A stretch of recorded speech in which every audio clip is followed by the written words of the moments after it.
Saturday, 4 p.m. on CBS, The Eye in the Sky. It's the SEC championship game. We got the Georgia Bulldogs, who are a 6-point favorite, versus the Alabama Crimson Tide. Over under 55.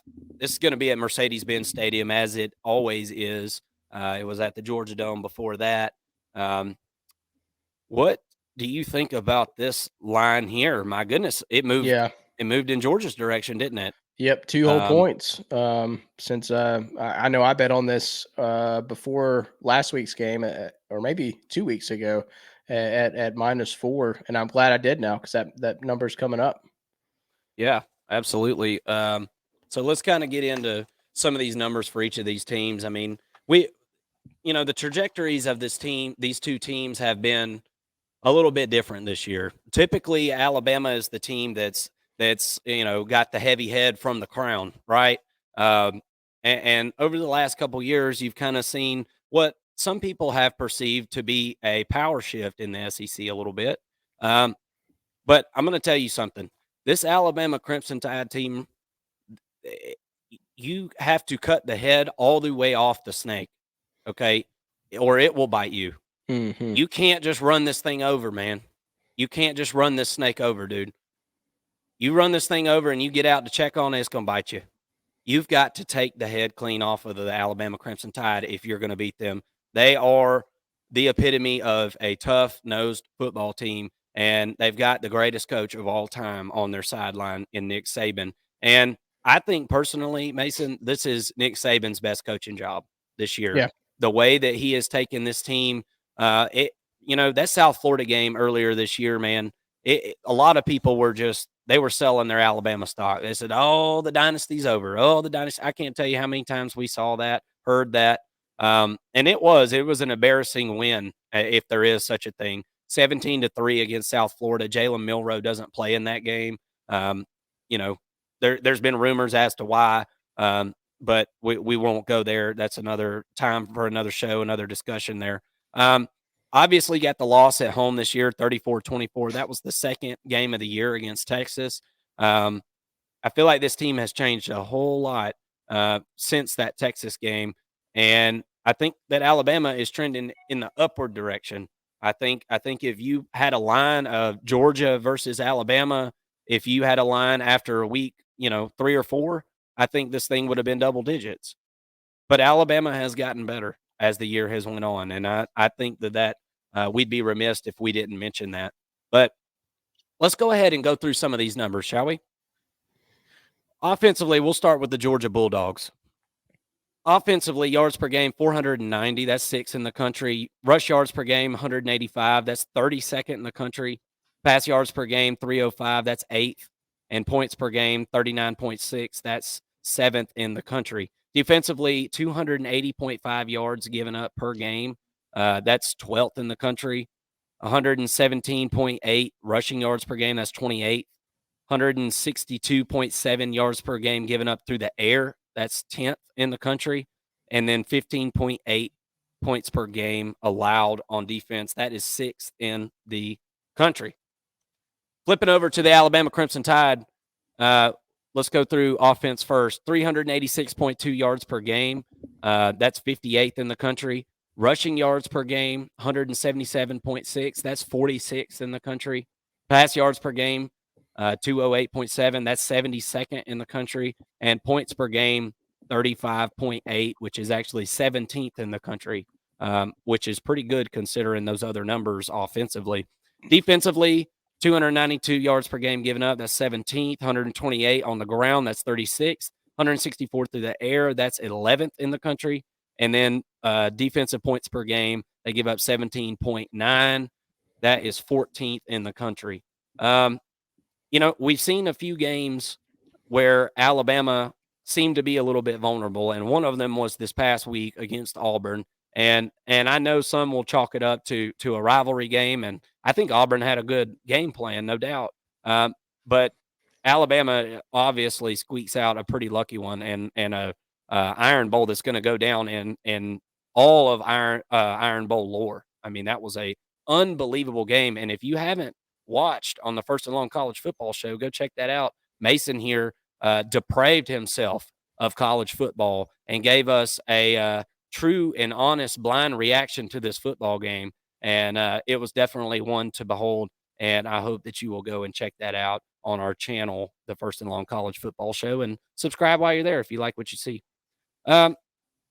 Mason, take us through some of the key players for this this Alabama symphony of the Crimson Tide. Tell us who's the important pieces. What are the keys to victory for the Alabama Crimson Tide against the reigning national champions, the Georgia Bulldogs? Yeah, this is kind of becoming an SEC championship game like tradition, right? Georgia, Alabama. We missed it last year, or I guess Alabama missed it last year. But here recently we've seen this. 2 out of the last 3 championships game, I guess, or no, I guess now it would be 3 out of the last 5. But Georgia has never actually beaten the Tide in 3 matchups against them, going back to '92 since we started the division play in the SEC championship game. But this is the biggest spread that they have seen this year, as they're right now, at least they're 6-point favorites. Much of the reason of that is because of UGA's offense, scoring almost 40 points per game. They're led by their first-year quarterback and former Alabama commit, Carson Beck. He's a 4th-year player, and he has been outstanding for the Dawgs with nearly 3,500 yards, 22 touchdowns, and only 6 interceptions. He's also completing 72.4% of his passes. He's just really smart and efficient with the football. He knows where to go and is able to get to his second and third reads when he needs to. It's very poised. It doesn't get rattled at all. I've been very impressed with his play this season. To go along with Beck, the Bulldogs have a good running game. Running behind a Joe Moore finalist offensive line is Kendall Milton and Dejon Edwards, who took the rock. They provide that sort of 1-2 punch and that thunder and lightning that we've grown accustomed to seeing from Georgia. Milton especially has come on strong as of late, as he looks to be as healthy as we've ever seen him in his career. He's been putting up had back-to-back over 100-yard games, a few touchdowns in those games, and he just looks good when he runs. He runs physical. He's able to make some moves. We've seen him use a spin move here and there. He's playing some of his best ball and is certainly a threat against Alabama. And of course, the best tight end in the country, Brock Bowers, plays for Georgia, but we don't know yet what sort of factor he'll be this Saturday, as he's still healing up from tightrope surgery on his ankle. We did see him come back for 2 games after surgery, but he was rested last week against Georgia Tech, seemingly to make sure that he's able to play against Alabama. As of now, he is expected to play, but we don't know in what capacity. It seems like the soreness for him right now kind of comes and goes, so he'll be a bit of a game time decision, but I have a strong belief that he's going to play and probably be a pretty good factor in this game. Another big time catcher for Georgia that was unable to play last week was Ladd McConkey. He has not been 100% all season long, and his status is still up in the air as he deals with this lingering back issue and now an ankle issue. And the ankle is the one that is keeping him out or kept him out last game. But McConkey's absence has been less noticeable with players like Dylan Bell and Marcus Rosemy-Jacksaint stepping up. I've been really impressed with those two and really the receiving core as a whole. Ra Thomas is another one who was out last week. I think he was just getting some rest. But he's one, the transfer from Mississippi State, the transfer from Missouri, Dominic Lovett. He's played really well. And I think Arian Smith, their deep threat, their speedster, is starting to kind of come back into the fold. Maybe we see, at least one shot. We tend to see Arian Smith in those bigger games and the bigger moments. Maybe we see that one deep shot that he's able to kind of take the top off the defense. And maybe they try to connect with him, in one or two, give him one or two throws. They've been getting him the ball in the running game, even in some end around. So I think that Georgia's offense is trying to take advantage of the speed of Arian Smith. So look to see him be a factor in this game as well. And then defensively, UGA has taken a step back this season. They have one of the best secondaries in the country, but have battled injury in their front seven. Jamon Dumas-Johnson will still be out for this one, dealing with a forearm injury. So true freshman C.J. Allen will be the starter alongside Smile Munden again. Those two have played really well together. There really hasn't been much of a drop off in Jamon Dumas-Johnson's absence, outside of probably that first play of the Tennessee game that we all saw. But I've been really impressed with the true freshman stepping up and kind of taking the reins and taking control of the offense. But yeah, the area that UGA's defense definitely needs work in is containing the edge. We saw Georgia Tech last week run all over Georgia and using a lot of motion and end arounds. Look for Alabama to try to do the same thing and utilize some similar concepts. Another way that Alabama can take advantage of the lesser front seven is with some design run plays from Jalen Milroe. I have been so impressed with this guy and his ability to absolutely just take a football game over, whether it's on the ground, in the air. This guy can pretty much do it all. He has had a similar effect on football games this season as Jaden Daniels, but without those first round talented wide receivers that LSU has this year and tends to have every year. Bama does not have the first round talent that they have leaned on in recent years, but they don't rely on the wide receivers as much either. UGA transfer Jermaine Burton is the main deep threat, and he's averaging over almost 23 yards per catch this year. Him and Milroe have connected on some deep balls all season long, and I expect them to continue that this week as well.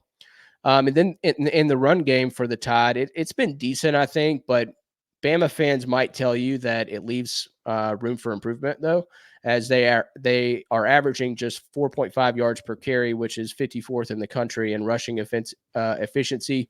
Some of that is due to the negative plays from the sacks that Milroe has taken this season. I think that earlier in the year, this offensive line was taking a ton of sacks. We were kind of comparing them to like Colorado early in the year and how many sacks they were giving up. And I think that right now the offensive line is playing much better. I've seen them kind of create some good pockets for him in comparison, like relatively speaking, to what they were earlier in the year. I've seen a lot of improvement. I think that the offensive line's playing their best football right now. Couple that with Milroe's ability to scramble and create plays, and I think that Alabama will find some success on the ground. Defensively, Bama has one of the best secondaries in the country. Arnold and McKinstry are locked down on the outside, along with the true freshman phenom safety Caleb Downs, who leads the team in tackles with 95 this season. The next closest on the team has 61 for reference there. But similar to Georgia, teams have found some success running the football against the Tide, as they have given up an average of almost 4 yards per carry. Overall, I think that when I look at the defenses side by side, and I know that they don't match up against and play each other, but I think that there's a push kind of right there between Georgia and Bama, maybe a slight lean to Georgia overall, but they're similar in how effective they are, but they play somewhat different styles in a way. For my prediction, man, I am completely torn on this game. To me, UGA has the better offense. They certainly have the better passing attack, but I think that Milroe has a way of just taking a game over that could pose an issue for the Dogs. I do think that the team that protects the ball better will win. My head is telling me that Georgia wins and covers, but my gut is telling me that Bama is going to rip my heart out again. In this game, it's tough. It's tough. As of right now, I think that my prediction is Georgia 30, Bama 24. I think it's a close game, but I have to go with the team that's better at passing the ball when they need to, and that to me is Georgia right now. We've seen big games like this and big moments in some of these bigger games come down to who can pass the ball the best, and we've seen those wide receivers make plays in those bigger games, and I think that it comes down to that for Georgia again in this one. So give me the Dogs. It's a close game. I think that the number is kind of right on with my prediction at 6, but hey, I got it at 4, so I feel pretty good. Yeah, absolutely. Absolutely. Well, I think you nailed it in the fact that this game, I think, is going to come down to which defense can get the other's offense in an obvious passing situation. And who do you trust more in an obvious passing situation, Georgia or Alabama? And I'm taking Georgia in that situation. Georgia has shown the ability to throw the football all over the yard this year, and I would hate to think for Georgia that Brock Bowers or Lad McConkey wouldn't play in this game. That would be obviously a very big deal, as I thought the passing game was kind of lacking a little bit last week against Georgia Tech, and Georgia really leaned on real heavy on the run. That is one thing that we've seen with this Georgia team as the year has moved on. And speaking of Georgia and Bama, if you're a Georgia Alabama fan and you're watching this breakdown, we've been talking about your team all year and you hadn't even been here. So what you need to do right now is like the video and subscribe. And we've got tons of content. We got some great ideas for the off season, even though nobody's even thinking about that right now. But we're just getting started with conference championships and playoffs. So come and join the First and Long College Football Show. We'd love to have you. Come be part of this community that we've got going here. I want to see who's going to be able to run the ball effectively and keep the third downs at a short down and distance. I think that that's very, very important in this game. Got to stay ahead of the chains, and whichever defense can prove to keep the other in check on first and second down, I think is going to have a lot of success. Do you feel like Georgia is going to be able? We all know that Georgia likes to play a lot of man defense anyway.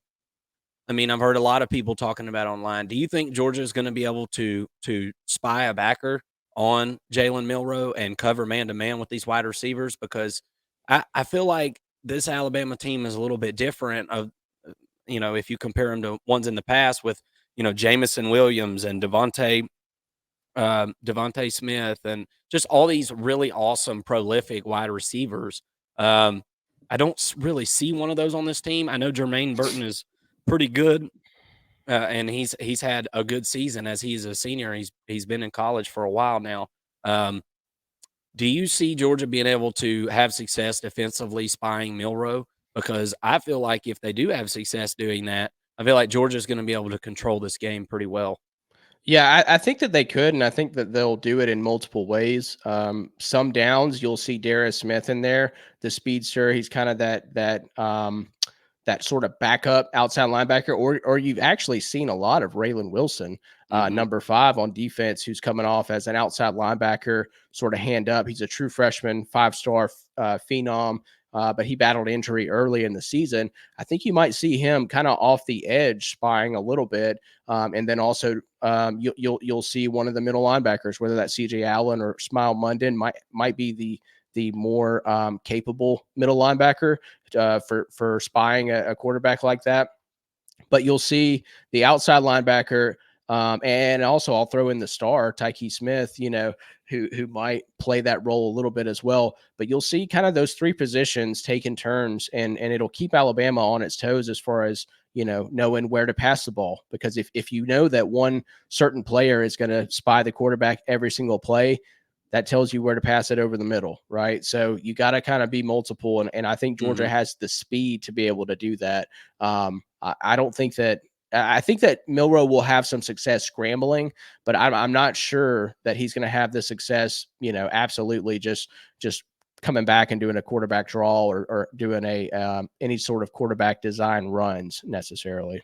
Yeah, and we haven't seen him play the read option game a whole lot, but I was kind of dissecting these teams as we were getting ready for the show, and I kind of wanted to know how often is Alabama running the ball versus how often are they passing the ball? And out of 756 offensive plays this year, they're passing only 37% of the time. So 63% rush. Whereas Georgia this year, 822 plays from scrimmage, 49% pass, 51% rush. Who would actually thought that? I would have thought that Georgia, by the looks of the Georgia squad this year, it feels like they are throwing 60% of the time because I think every time they throw it, they're so effective. Um, and I don't think that we can say that about Alabama quite as much. Yards per rush, Georgia at 5.3 for the year. Yards per rush for Alabama, 4.5 for the year. We heard a lot coming into this season that Alabama was going to be more of a running team. Those yards per rush, I think, would be a lot higher if Milroe was running the football earlier this season. Mhm. It was really the LSU game where we saw him all of a sudden. It was like, okay, one read, two read, I'm gone. Yeah. And it seems like there is a lot more rhythm to it. Whereas in the beginning of the season, it was more like one read, not there, I'm gone. And it was almost you didn't even give his team a chance to create a pocket for him or and he kept taking his eyes off of the downfield targets. So he has grown in an immense amount this year, and I am very, very excited to watch this football game. I'm going to take Georgia. I'm going to take the points to cover. I think Georgia can cover this spread. I may change my mind on this one, especially considering how this line is moving. I may decide later on this week that I want to get on the Alabama side, especially if this thing gets up to 7. Mhm. But for right now, give me the Georgia Bulldogs -6. I'll take them, and I think this is just going to be an outstanding game, and I cannot wait to see it.